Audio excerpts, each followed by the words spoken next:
भक्तवांछा कल्पतरु शरणागत वत्सल भक्त वत्सल भगवान श्री कृष्ण जी के चरणों में प्रणाम करते हुए हम कथा का शुभारंभ करने जा रहे हैं। भगवान के साक्षात विग्रह, भगवान के शब्दमय स्वरूप श्रीमद् भागवत महापुराण के चरणों में प्रणाम करते हुए श्री हनुमान जी, श्री गणेश जी, सनकादि नारद आदि ऋषियों, सुखदेव जी सभी को प्रणाम करते हुए और उनसे प्रार्थना की वे हमारे माध्यम से स्वयं ही इस भागवती कथा का संचार प्रेमी जनों में, भक्त जनों में, रसिक जनों में करें और उन्हें भगवान ही बना दें। भगवान की कथा ऐसी है कि वह सुनने वाले को, श्रोता को भागवत भगवान के समान ही बना देती है, भगवान ही बना देती है, ऐसा शास्त्र कहते हैं। भगवान का जो लोक है, वैकुंठ लोक, उसमें भगवान के भक्त भगवान के रूप में ही रहते हैं। भगवान उन्हें अपना रूप और अपना धाम दे देते हैं, अर्थात अपने रहने का स्थान, अपना लोक वैकुंठ लोक और अपना रूप अपने जैसा ही उसे बना देते हैं। चतुर्भुजधारी, मुकुटधारी, कुंडलधारी, पीतांबरधारी। विस्तार से इसकी चर्चा तभी होगी जब प्रसंग आएगा, लेकिन अभी हम इतना समझ लें कि भगवान का सच्चा भक्त, प्रेमी, जैसे गोपियां थी, भगवान का भक्त भगवान का रूप ही हो जाता है। उसमें और भगवान में कोई अंतर नहीं रहता। जैसे कि गोपियां तन्मय हो जाती थी तो श्री कृष्ण हो जाती थी, राधा तन्मय हो जाती थी तो श्री कृष्ण हो जाती थी, श्री कृष्ण जब तन्मय हो जाते थे तो राधा हो जाते थे। ये दो नहीं, एक है, आत्मा और जैसे परमात्मा, ऐसे राधा और श्री कृष्ण है। राधा भगवान की आत्मा है और राधा की आत्मा या कहें परमात्मा भगवान श्री कृष्ण है। प्रसंगानुसार फिर इसकी चर्चा विस्तार से होगी, खासकर गोपी गीत, विरह गीत, वेणु गीत आदि में, भ्रमर गीत में। वहाँ प्रेम की उत्कंठा और उच्च आदर्श को समझने की चेष्टा करेंगे। भगवान के जश कीर्तन की महिमा और श्री नारद जी का पूर्व चरित्र, भगवान के जश का, भगवान के कीर्तन का, भगवान की लीलाओं की क्या महिमा है, यह संक्षेप में इस अध्याय में बताया गया है। सच्चिदानंद रूपाय विश्वोत्पत्त्यादिहेतवे तापत्रय विनाशाय श्रीकृष्णाय वयं नुमः, श्रीकृष्णाय वयं नुमः, श्रीकृष्णाय वयं नुमः। तो पिछली चर्चा में हमने देखा कि व्यास देव जी सरस्वती नदी के किनारे जब सुबह स्नानों उपरांत ध्यान में बैठे तो उनका मन कुछ खिन्न हो गया, उदास हो गया। और उसका कारण ये था कि उन्होंने इतिहास, महाभारत आदि इतिहास और पुराणों की रचना की, लेकिन फिर भी उनका मन पूर्णतः संतुष्ट नहीं था। और इसका कारण व्यासदेव जी ये सोचते हैं कि जो मैं कहना चाहता था, ऐसा लगता है वह पूरी तरह नहीं कह पाया, कुछ अधूरा ही रह गया है। मन पूरी तरह संतुष्ट नहीं है। ऐसा सोच ही रहे थे कि इतनी देर में देव ऋषि नारद भगवान का भजन करते हुए, हरि स्मरण करते हुए, वीणा के तार छेड़ते हुए, वीणा की मधुर ध्वनि करते हुए वहीं सरस्वती नदी के किनारे व्यास जी के पास आए। व्यास जी ने उठ करके उनका अभिनंदन किया, स्वागत किया, पास ही बैठाया। देव ऋषि नारद जी ने जब देखा कि महर्षि वेद व्यास जी कुछ उदास लग रहे हैं, तब उन्होंने महर्षि व्यास जी से नारद जी ने यह प्रश्न किया कि हे व्यास जी, आपका शरीर और आपका मन दोनों ही कर्म और चिंतन से संतुष्ट है ना? अर्थात आपके शरीर से आपने जो कर्म किए हैं उन कर्मों से आप संतुष्ट हैं, और आपने अपने मन से जो चिंतन किया है, क्या आप उस चिंतन से संतुष्ट हैं? आपकी जिज्ञासा, आपके मन में जो प्रश्न थे वह तो अवश्य भली भांति पूर्ण हो गए होंगे, क्योंकि आपने जो महाभारत ग्रंथ की रचना की है उसमें धर्म का जो निरूपण किया गया है वह अत्यंत उत्तम है। इसलिए ऐसा मेरा सोचना है कि आप उससे संतुष्ट हैं। आपने जो महाभारत ग्रंथ की रचना की है वह धर्म आदि सभी पुरुषार्थों से परिपूर्ण है, अर्थात उसमें धर्म, अर्थ, काम, मोक्ष आदि सभी पुरुषार्थ हैं। मनुष्य को क्या करना चाहिए, नीति क्या है, राजनीति क्या है, धर्म क्या है, मनुष्य को किस तरह का व्यवहार अपनी पत्नी, भाई, माता पिता, साधुजनों, गुरुजनों, ब्राह्मणों कैसा व्यवहार करना चाहिए, इन सब का निरूपण किया है।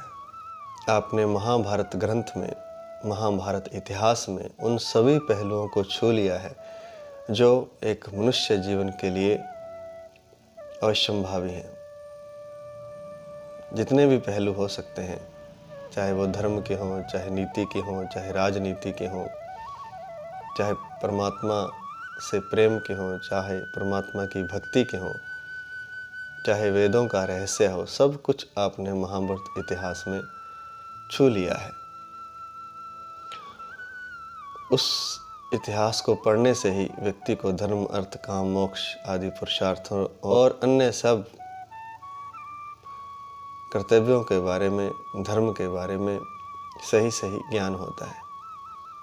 इसके अलावा आपने उसमें सनातन ब्रह्म तत्व को भी खूब विचारा है, और साथ ही साथ आपने उस ब्रह्म तत्व का अनुभव भी कर रखा है। आप ब्रह्म तत्व को जानने वाले हैं, फिर भी आप अकृतार्थ मनुष्य के समान कुछ शोक कर रहे हैं। जैसे कोई मनुष्य अपने कर्मों से संतुष्ट ना हो, कृतार्थ ना हो, वैसा आपका मुखमंडल दिखाई दे रहा है।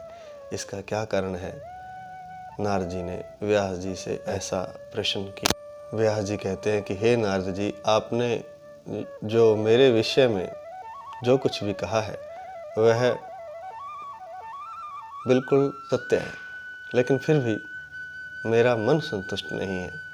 आप तो ब्रह्मा जी के साक्षात मानस पुत्र हैं, और आप तो ज्ञान के अगाध समुद्र हैं। आप ही इसका कारण जान करके मुझे उपदेश दीजिए। हे नारद जी, आप तो समस्त गोपनीय रहस्यों को जानते हैं। जितने भी गुप्त रहस्य हैं, गुप्त ज्ञान है, परमात्मा को पाने की रहस्यमय विधियां हैं, परमात्मा का रहस्यात्मक ज्ञान है, उसे आप जानते हैं। और आपने उस पुराण पुरुष की उपासना की है जो प्रकृति और पुरुष दोनों के स्वामी हैं, तथा असंग रहते हुए भी, अर्थात लिप्त न होते हुए भी, वे अपने संकल्प मात्र से, अपने विचार मात्र से, अपनी माया शक्ति के द्वारा संसार की स्थिति संसार की उत्पत्ति, स्थिति और प्रलय करते हैं माया शक्ति से या कि तीनों गुणों के द्वारा, लेकिन उसमें लिप्त नहीं होते हैं। सत्व रज तम गुणों के द्वारा वे संसार की उत्पत्ति करते हैं, उसकी पालना करते हैं अर्थात स्थिति करते हैं, और संहार करते हैं अर्थात उसे नष्ट भी करते हैं और पुनः बनाते हैं। तो ऐसे भगवान के रहस्यात्मक लोक को आप जानते हैं, आप ही मुझे कुछ उपदेश दीजिए। व्यास देव जी ने नारद जी को इस प्रकार कहा। हे नारद जी, आप तो सूर्य की भांति तीनों लोकों में भ्रमण करते हैं और अपने योग बल से प्राणियों के हृदय के साक्षी हैं। जैसे प्राणियों के भीतर प्राणवायु साक्षी के रूप में रहता है, ऐसे ही आप भी अपने योग बल से प्राणियों के भीतर प्राणवायु के रूप में साक्षी होकर रहते हैं। इसलिए आप तो सब जानते हैं। मैंने योगानुष्ठान और नियमों द्वारा परब्रह्म और शब्द ब्रह्म की प्राप्ति भी कर ली है, फिर भी मुझ में क्या कमी है आप ही बता सकते हैं। मेरा मन असंतुष्ट क्यों है? इतना सब कुछ होने के बाद भी, इतने ज्ञान के बाद, इतने अनुभव के बाद, परब्रह्म और शब्द ब्रह्म तक की प्राप्ति हो जाने पर भी मेरा मन क्यों असंतुष्ट? यहाँ पर कोई प्रश्न कर सकता है कि व्यास देव जी तो स्वयं भगवान के अवतार हैं और नारद जी भी अवतार हैं, तो फिर एक दूसरे से क्यों पूछ रहे हैं? खुद ही जान सकते हैं। तो एक लीला के लिए, एक कहानी के लिए, ताकि सुनने वाले को उससे प्रेम हो, सुनने वाले को लीला में रस आए, तो कभी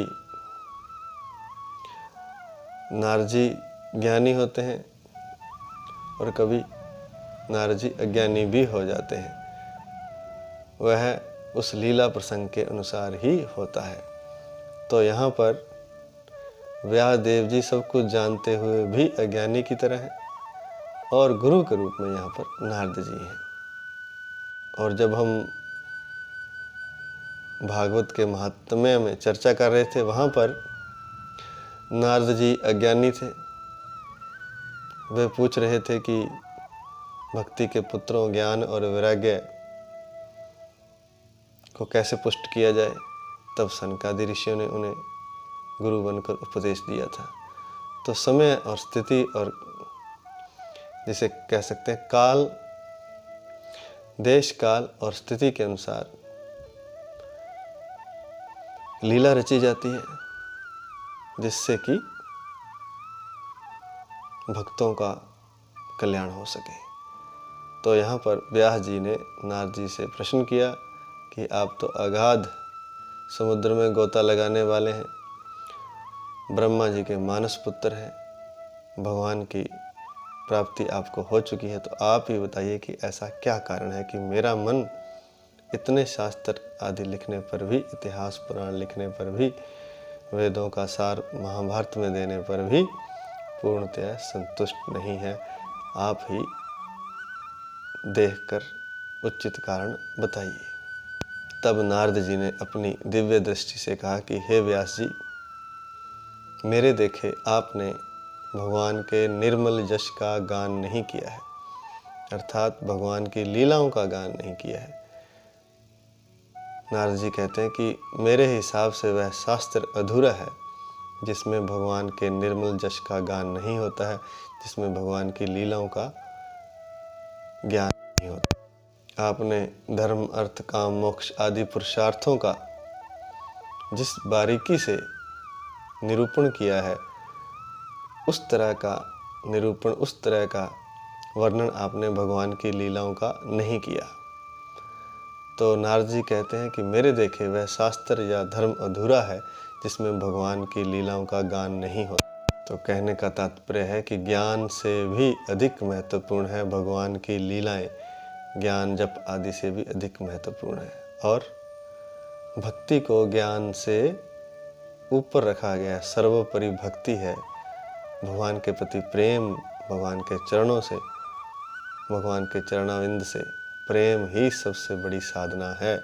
भगवान की लीलाओं का स्मरण ही सबसे बड़ी साधना है। ऐसा नारद जी इशारा कर रहे हैं। नारद जी कहते हैं कि जिस वाणी से, चाहे वह रस, भाव और अलंकार आदि से युक्त ही क्यों ना हो, वह तो कौओं के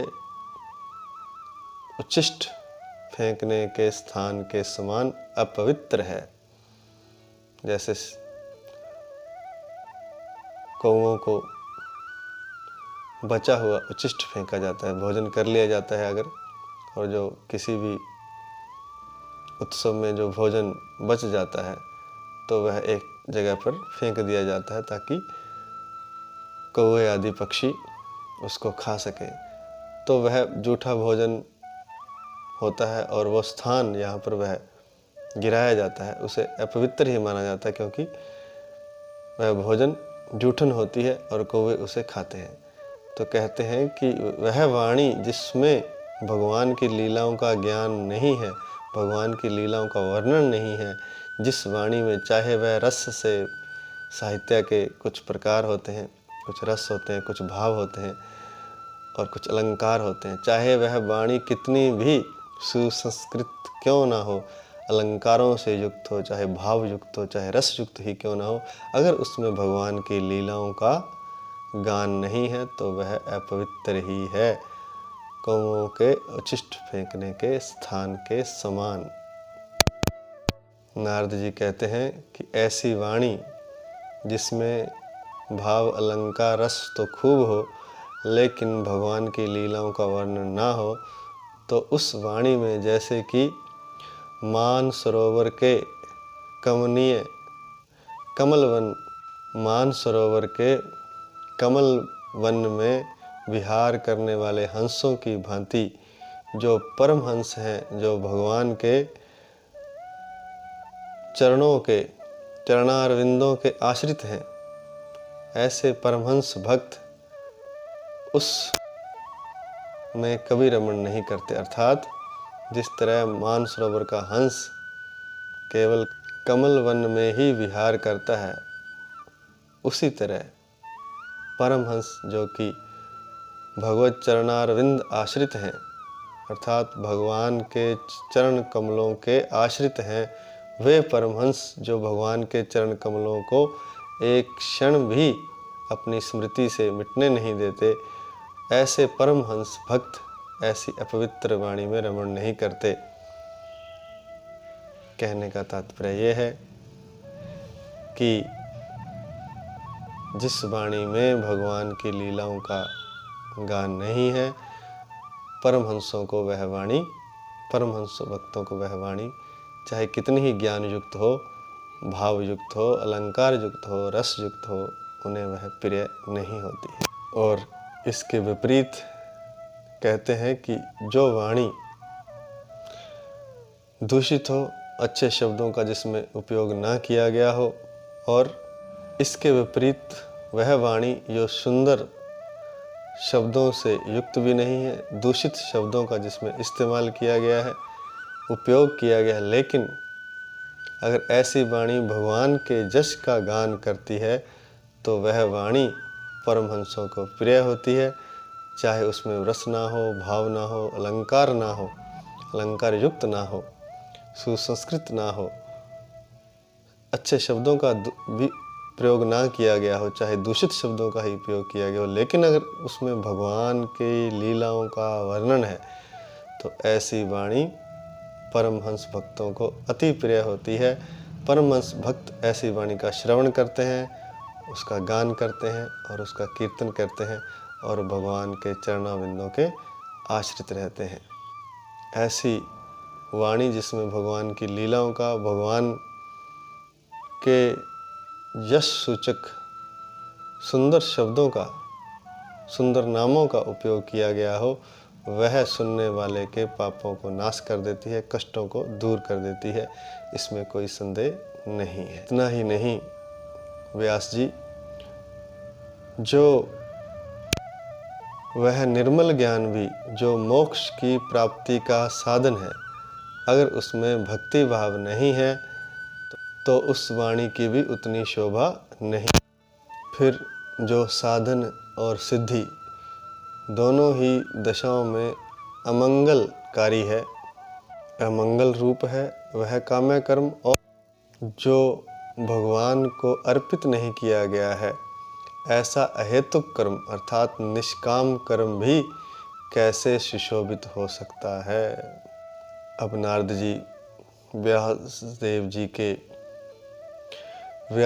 जी के वास्तविक स्वरूप का वर्णन करते हुए कहते हैं कि हे व्यास देव जी, आपकी दृष्टि अमोघ है और आप पवित्र कीर्ति हैं, आपकी कीर्ति पवित्र है और आप सत्यपरायण और दृढ़ व्रत हैं, अर्थात आप सत्य पर चलने वाले, सत्य को मानने वाले, सत्य का निरूपण करने वाले और दृढ़ व्रत हैं और आपने जो व्रत धारण कर लिया हो उसके प्रति दृढ़ रहते हैं। ऐसे आपके गुण हैं, तो आप ऐसा कीजिए कि आप संपूर्ण जीवों को बंधन मुक्त करने के लिए समाधि के द्वारा भगवान की अचिंत्य शक्ति, भगवान की लीलाओं का स्मरण कीजिए। तो इस चर्चा का उद्देश्य और सार यही निकला कि भगवान की लीलाओं का स्मरण सबसे श्रेष्ठ है। भगवान की लीलाओं का स्मरण करना ही भक्ति है। भक्ति के लिए कोई जप तप नहीं करना पड़ता, भगवान को याद करना पड़ता है। क्योंकि जैसे ही हम संसार में भी किसी से प्रेम करते हैं तो क्या करना पड़ता है, उसका बार बार नाम भी ले सकते हैं वैसे तो, लेकिन उसका बार बार स्मरण किया जाता है। वैसे तो भक्ति में दोनों ही आते हैं, स्मरण भी आता है, बार बार याद करना और बार बार अपने प्रेमी के नामों का उच्चारण करना। तो जो भक्त हैं उनके प्रेमी कौन है? जो सच्चे भक्त हैं, सच्चे प्रेमी हैं। सच्चा प्रेमी सिर्फ भगवान का ही हो सकता है और सच्चे प्रेमी भक्त होते हैं और वो भक्त क्या करते हैं? भगवान की लीलाओं का स्मरण करते हैं और स्मरण के साथ साथ भगवान के नाम का जप भी करते हैं।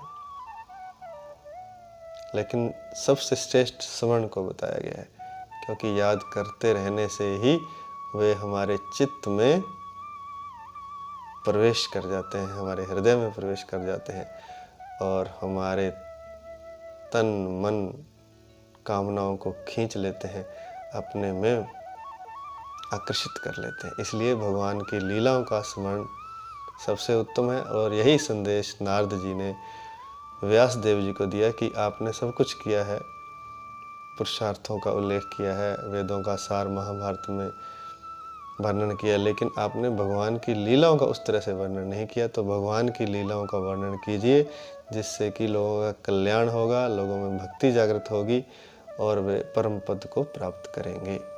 ऐसा क्यों लिखा? क्योंकि जो हम स्मरण करते हैं, जिसे हम याद करते हैं, देर अबेर हम वैसे ही हो जाते हैं। और यही आज का जो अंत में हम व्यवहारिक ज्ञान देना चाहते हैं वो भी यही है आज का, और यही हम समाप्त करेंगे। तो जो हम सोचते हैं, जो हम विचारते हैं, जिसे हम याद करते हैं, अंत में हम वैसे ही हो जाते हैं। जैसा हम विचार करेंगे, सोचेंगे, स्मरण करेंगे, वैसा ही हम बन जाएंगे। यह पक्का तय है।